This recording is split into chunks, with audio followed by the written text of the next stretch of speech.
కార్తీక పురాణం 13వ అధ్యాయం. కార్తీక మాసమున కన్యాదానం చేయుట వలన కలుగు ఫలములు. వశిష్ఠుడు తిరిగిలా చెప్పాను. రాజా, సంసార సముద్రము దాటగురువారు పాపభీతి గలవారు కార్తీక ధర్మములు నవశ్యము చేయవలను. కార్తీక ధర్మం ఆచరించిన ఎడల పాపం సంభవించును. కార్తీక మాసమునందు పేద బ్రాహ్మణుడు బాలుడికి ఉపనయము చేయించి దక్షిణ ఇవ్వట వలన పూర్వజన్మ పాపములన్నీ నశించును. తన ధనమిచ్చి ఉపనయము చేయించి వానికి ఆ వటువుచే చేయబడిన గాయత్రి జపము యొక్క మహిమచే సకల మహాపాతకములు నశించును. గాయత్రి జపము, విష్ణు పూజ, వేదదానముల వలన కలుగు ఫలితము అంతా ఇంత కాదు. చెప్పటం ఎవరి వలన కాదు. 10,000 తటాకములు త్రవ్వించడం వలన కలుగు పుణ్యము, 100 రావి చెట్లు పెంచినందు వలన కలుగు పుణ్యము, 100 బావులు త్రవ్వించడం వలన కలుగు పుణ్యమును, 100 తోటలు పెంచడం వలన కలుగు పుణ్యమును, ఒక పేద బ్రాహ్మణ బాలుడికి ఉపనయము చేయించడం వలన కలుగు పుణ్యములో 16వ వంతుకు సరిపోవును. కార్తీక మాసమున ఉపనయము దానం ఆచరించి తరువాత మాఘమాసములో కానీ వైశాఖములో కానీ ఉపనయనం చేయించవలను. సాధువులు, క్షోత్రియులకు, బ్రాహ్మణ పుత్రులకు ఉపనయనం చేయించిన వారికి అనంత ఫలము కలుగును. ఆ ఉపనయనముకు కార్తీక మాసములో సంకల్పం చేయవలను.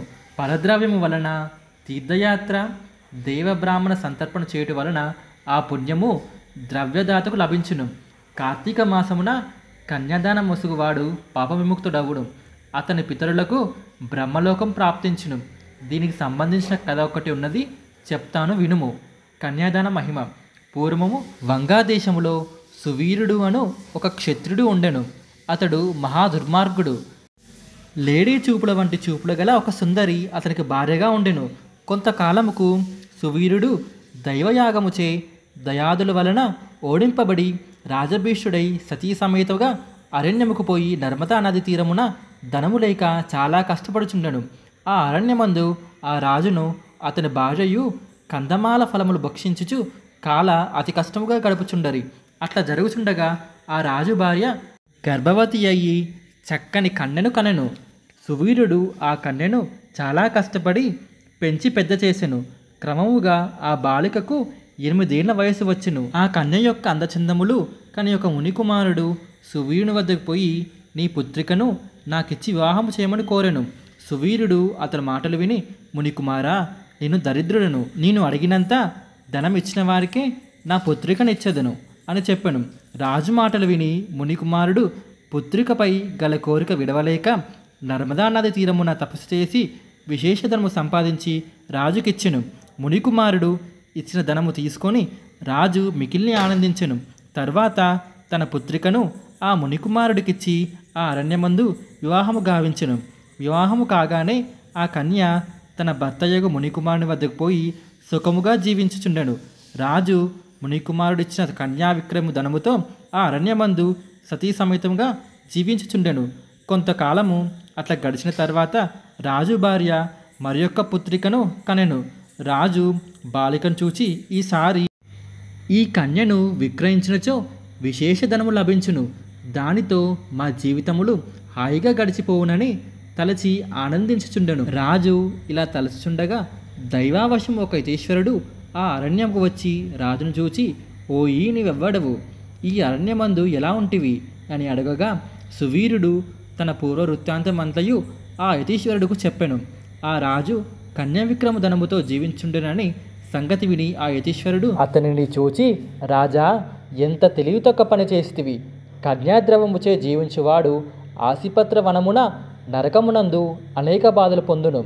కన్యా విక్రమ ధనముతో దేవ, ఋషి, పితరులను తృప్తి చేయువానికి పుత్రులు కలుగురని శాపం నిత్తురు. కన్యాద్రవముతో ఒక్క వృత్తి సంపాదించి దాని వలన జీవించువాడు రౌరవమున నరకము పొందును. సకల పాపముకు ప్రాయశ్చిత్తము చెప్పబడినది, కానీ కన్యా విక్రమ పాపముకు ప్రాయశ్చిత్తము ఏ ధర్మశాస్త్రమునందు చెప్పబడలేదు. కన్యా విక్రమం వలన మహాపాతకము కలుగును. కనుక నీవు కార్తీక మాసములో శుక్లపక్షమునందు నీ ద్వితీయాపుత్రికకు కన్యాదానపూర్వకంగా పెళ్లి గావింపుము.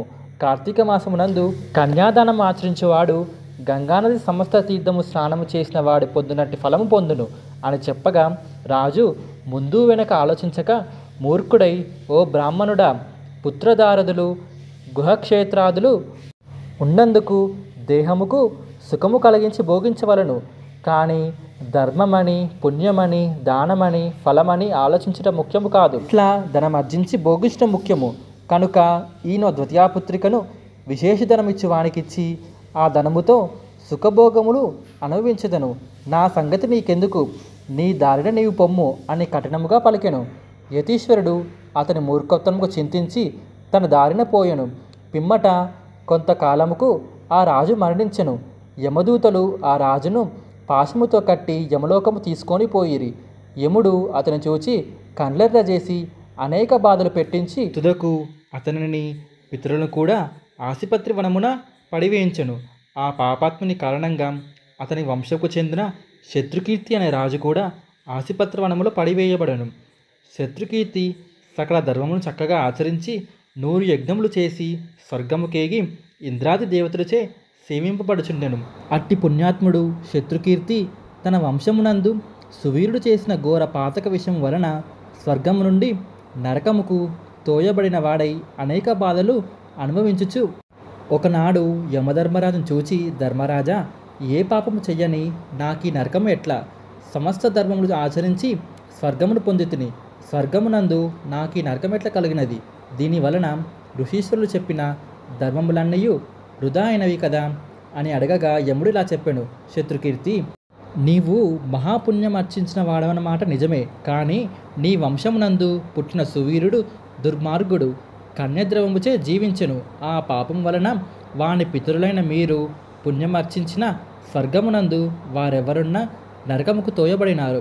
ఇచ్చట అనేక బాధలు అనుభవించి పిమ్మట మీరు భూమియందు దుష్టయోసులందు జన్మించుచున్నారు అని చెప్పగా విని శత్రుకీర్తి భయము గజగజ వణుకుచు, ధర్మరాజా, నాకు ఈ దుస్థితి తొలగించు, మార్గము చెప్పి నన్ను కాపాడు అని దీనముగా ప్రార్థించను. యముడు శత్రుకీర్తి ప్రార్థన విని జాలిపడి, శత్రుకీర్తి, నేను చెప్పుచున్న మాటలు శ్రద్ధగా విని ఆ ప్రకారము చేయుము. సువీరునకు వివాహము కాని పుత్రికకు ఒక్కతి ఉన్నది. నీవు దేహముతో భూలోకం పోవటం వరమిచ్చుచున్నాను. కనుక నీవు అచ్చటికి పోయి అచ్చట మునులతో సంప్రదించి కార్తీక మాసంలో ఆ కన్యను యోగ్యునైన వరుడికిచ్చి కన్యాదానం విధిగా వివాహము చేయుము. కార్తీక మాసంలో స్వర్ణ అలంకారములు ధరించిన కన్యను తగిన వరుణికిచ్చి వివాహము చేయువాడు లోకేశ్వరుడవును. కన్యను లేనివాడు 2 పాడి ఆవులనిచ్చి కన్యను తీసుకొచ్చి తగిన వరుణికిచ్చి పెళ్లి చేసిన ఎడల కన్యాదానం ఫలం పొందును అని చెప్పగా శత్రుకీర్తి విని ఆనందించి యమునకు నమస్కరించి సెలవు తీసుకొని నర్మదా తీరముకు పోయి అచట ఉన్న సువీరుని ద్వితీయాపుత్రికను స్వర్ణ ఆభరణముతో అలంకరించి కార్తీక శుక్ల పక్షమునందు ఈశ్వర ప్రీతిగా విద్యుక్తముగా కన్యాదానము చేసెను. ఆ పుణ్యమహిమచే సువీరుడు నరక బాధల నుండి విముక్తి పొంది స్వర్గము కేగను. శత్రుకీర్తి 10 మంది బ్రాహ్మణ బ్రహ్మచారులకు కన్యామూలము నొసంగను. అంతటా అతని పితరులందు పావిముక్తులై స్వర్గము కేగి సుఖించిరి. కనుక కార్తీక మాసమున కన్యాదానం ఆచరించువాడు జన్మ జన్మాంతర కృత పాపముల నుండి తప్పక విముక్తి పొందును అని చెప్పెను. ఓం నమః శివాయ.